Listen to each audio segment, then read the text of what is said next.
Hello friends, मैं आसमा welcome करती हूँ मेरे channel UK mom with foodie corner पर। आज हम बनाएंगे मुहर्रम स्पेशल फ्राइड चोंगे, जिसे बनाकर आप 1 महीने भर तक स्टोर करके रख सकते हैं।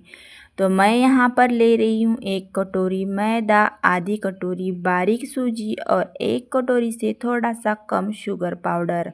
अब हम इसमें डालेंगे आधा चम्मच नमक और इन सभी चीज़ों को मिक्स करके लेंगे और अच्छे से छान कर लेंगे। तो आप यहाँ पर देख सकते हैं, इस तरह से मैं एक चम्मच की मदद से सभी चीज़ों को मिक्स करते हुए छान कर ले रही हूँ। सारी चीज़ें मेरी छान कर हो चुकी है। अब हम इसमें डालेंगे आधा चम्मच अजवाइन, हाथों से क्रश करके। अजवाइन ज़रूर से ऐड करें, इससे हमें डाइजेशन में हेल्प होगी। साथ ही में 1 से 2 चोंगे अगर हम खा भी लेंगे तो ज़्यादा हेवी फील नहीं होगा। तो अजवाइन ज़रूर से ऐड करें। अब हम डालेंगे इसमें 1 चम्मच इलायची और जायफल का पाउडर और 1 से 1.5 चम्मच हम इसमें डालेंगे घी और आधा चम्मच मैं यूज़ कर रही हूँ यहाँ पर बेकिंग पाउडर। ये टोटली ऑप्शनल है, आपको पसंद हो तो डालें, नहीं तो स्किप करें। तो इन सभी चीज़ों को अच्छे से घी के साथ मिक्स करके लेंगे। आप यहाँ पर देख सकते हैं, सारी चीज़ें मैंने घी के साथ इस तरह से मिक्स करके ली हूँ। अब ज़रूरत के हिसाब से थोड़ा थोड़ा पानी डालते हुए इसका सॉफ्ट डो लगा कर लेंगे। पानी डालने के बाद शक्कर जो है इसके अंदर की मेल्ट होने लगेगी, तो घबराने की कोई बात नहीं है। आटा अगर हमारा थोड़ा सा ढीला भी लग जाएगा तो कोई प्रॉब्लम नहीं, इसमें जो सूजी है वो सारा पानी सोख लेगी। तो मैंने इस तरह से इसका एक सेमी थिक डो बना कर ली हूँ। अब हम इसे ढक कर कम से कम आधे घंटे के लिए रेस्ट पर रखेंगे। तो आधे घंटे के बाद आप यहाँ पर देख सकते हैं, आटा बहुत हार्ड हुआ है हमारा। इसका मतलब ये हुआ कि सूजी हमारी अच्छे से फूल चुकी है, पानी को अच्छे से सोख करके ले चुकी है। तो अब हम इसे एक तख्ते पर निकाल कर लेंगे और जितना हो सकता है उतना दोनों हाथों से इसे सॉफ्ट बनाने की कोशिश करेंगे। अगर ज़रूरत पड़े तो थोड़ा थोड़ा पानी इस्तेमाल करते हुए इसे सॉफ्ट बना कर लेंगे, जिससे कि हमें पूरी बेलने में आसानी हो। तो आप यहाँ पर देख सकते हैं, इस तरह से मैंने इतना ढीला इसे बना कर ली हूँ। अब हम इसकी छोटी सी लोरियाँ बना कर लेंगे ताकि हम इसकी पूरियाँ बना कर ले सकें। तो मैं इस तरह से इसे छोटे छोटे पोर्शन में डिवाइड करके ले रही हूँ। मैंने टोटल इसे 5 हिस्सों में डिवाइड करके ली हूँ। अब हम इसे एक प्लेट में निकाल कर लेंगे। प्लेट में थोड़ा सा तेल लगाएंगे और इसे इस तरह से एक प्लेट में निकाल कर रख देंगे। अब हम इस छोटी सी लोरियों की पूरियाँ बनाने के लिए लेंगे। तो इसके लिए मैं यहाँ पर सूखे मैदे का इस्तेमाल कर रही हूँ। आप चाहें तो तेल के साथ भी इसे बेल सकते हैं।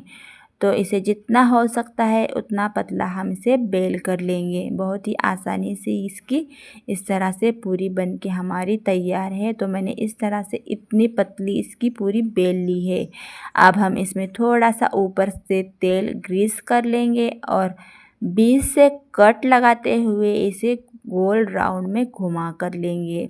तो मैं इसे इस तरह से गोल राउंड में घुमाते हुए इसका एक रोल बनाकर ले रही हूँ। तो आप यहाँ पर देख सकते हैं, इस तरह से मैंने इसका एक रोल बना लिया है। अब इसे थोड़ा सा हाथों से लंबा करेंगे और बीच से कट करके इसे 2 हिस्सों में डिवाइड कर लेंगे। तो मैं इस तरह से इसे 2 हिस्सों में डिवाइड करके ले रही हूँ। तो अब हम क्या करेंगे, इन सभी लोरियों को इसी तरह से बेल कर बीच से कट करके रोल करके 2 हिस्सों में डिवाइड करके लेंगे। तो यहाँ पर अब मैं इसे एक प्लेट में निकाल कर ले रही हूँ और साथ ही अब मैं सारी लोरियों की पूरियाँ बेलकर इस तरह से 2 हिस्सों में डिवाइड करके ले चुकी हूँ। अब हम क्या करेंगे, गैस की फ्लेम को ऑन करेंगे, इसमें रखेंगे कढ़ाई और उसमें डालेंगे तेल और इसे मीडियम फ्लेम पे गर्म होने के लिए रख देंगे। यहाँ पर मैं ले रही हूँ इस तरह का, मेरे पास चोंगे बेलने वाला एक तख्ता है, जिसे चोंगा में कर भी कह सकते हैं आप, वो ले रही हूँ।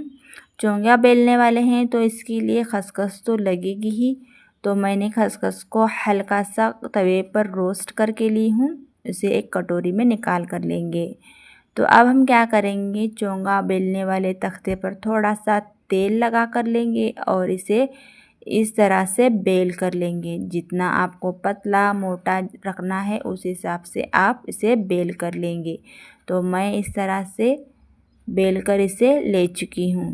देख सकते हैं आप कितने आसानी से ये बनकर तैयार है। अब हम इसमें डालेंगे ऊपर से थोड़ी सी भूनी हुई खसखस को।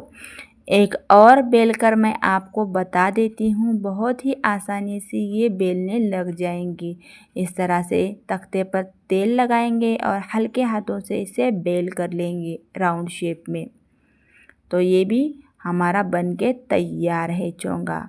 तो अब हम इसमें डालेंगे ऊपर से थोड़ी सी भूनी हुई खसखस और बाकी के चोंगे को भी इसी तरह से बेल कर लेंगे।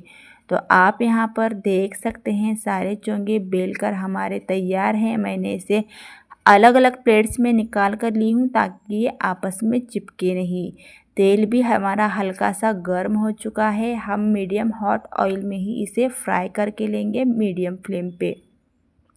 तो जितना हो सकता है उतना हम मीडियम फ्लेम पे इसे फ्राई करके लेंगे। तो इस तरह से मैं ऊपर तेल डालते हुए इसे फ्राई करके ले रही हूँ। खसखस डाली हुई बाजू जो है हमें ऊपर के साइड रखनी है और इसे फ्राई करके लेना है। हल्के हल्के हाथों से इस तरह से मैं इसे घुमाते हुए फ्राई करके ले रही हूँ। तो आप यहाँ पर देख सकते हैं कितना बढ़िया गोल्डन ब्राउनिश कलर इस पे आया हुआ है। इसी तरह से हम हर एक चोंगा फ्राई करके लेंगे। जब तक मैं ये चोंगे फ्राई करके ले रही हूँ तब तक आप इस रेसिपी को ज़्यादा से ज़्यादा शेयर करें और अगर आप इस चैनल पर नए हैं तो चैनल को सब्सक्राइब करें और साथ ही में इस रेसिपी को लाइक करें। तो चलो मैं आगे इसी तरह से इसे फ्राई करके ले रही हूँ।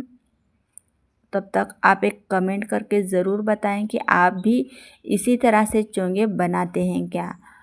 तो यहाँ पर मैंने हर एक चोंगा मीडियम फ्लेम पे फ्राई करके ले चुकी हूँ।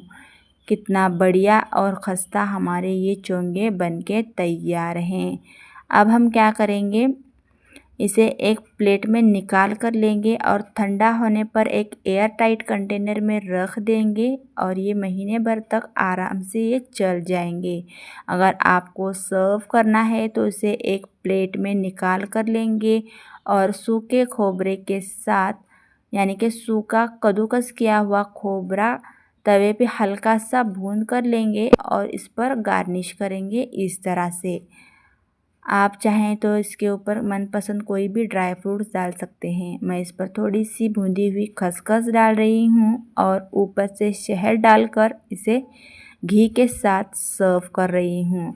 अगर आप बच्चों को देना चाहते हैं तो सूखे खोबरे के ऊपर आप थोड़ी सी खसखस और घी डालें और इसे चॉकलेट सिरप के साथ गार्निश करके बच्चों को दे सकते हैं। तो ये रेसिपी आपको कैसी लगी मुझे कमेंट करके ज़रूर बताएं और अपने घर पे ये ज़रूर ट्राई करें और महीने भर तक के लिए ज़्यादा क्वांटिटी में बना करके स्टोर करके रख सकते हैं एयर टाइट कंटेनर में। Thank you for watching. तब तक के लिए बाय।